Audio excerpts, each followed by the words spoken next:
కలిదిప్పుకొని మంచిగా ఈ పౌడర్ని పక్కన పెట్టుకుందాం. ఇదిగోండి కాకరకాయలు మంచిగా వేగిపోయినాయండి. ఇప్పుడు నేను తీసేసుకుందాం. మనం కాకరకాయలన్నీ కూడా బౌల్లోకి తీసుకుందాం. ఇదిగోండి నేను బాండీలో ఆయిల్ తీసాను. నాకు కొంచెం ఎక్కువ అనిపించిందండి, అందుకని నేను తీసేసాను. మీకు కావాలంటే ఉంచుకోవచ్చండి, కావాలంటే మళ్ళీ వేసుకోవచ్చు కానీ అందుకని నేను ఆయిల్ అంతా కొంచెం తీసుకున్నానండి. కూరకు సరిపడా కొంచెం ఆయిల్ ఉంచుకున్నానండి. కూరకు సరిపడా కొంచెం ఆయిల్ ఉంచుకున్నాను. ఇప్పుడు దీంట్లో తాలింపు గింజలు వేసుకుందాం. ఇదిగోండి కొంచెం తాలింపు గింజలు, కొంచెం పచ్చిపప్పు వేసుకుందాం, ఎండుమిర్చి గోల్డ్ సైడ్ వచ్చేదాకా వేయించుకుందామండి తాలింపు.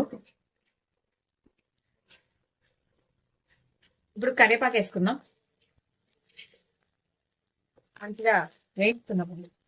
ఉల్లిపాయలు వేసుకుందామండి. ఇదిగోండి ఉల్లిపాయలు 3/4 వేగిపోయినాయండి. ఇప్పుడు మనము కాకరకాయ వేసుకుందాం. దీంతో పాటు కొంచెంసేపు వేయించుకుందామండి. ఉల్లిపాయ యొక్క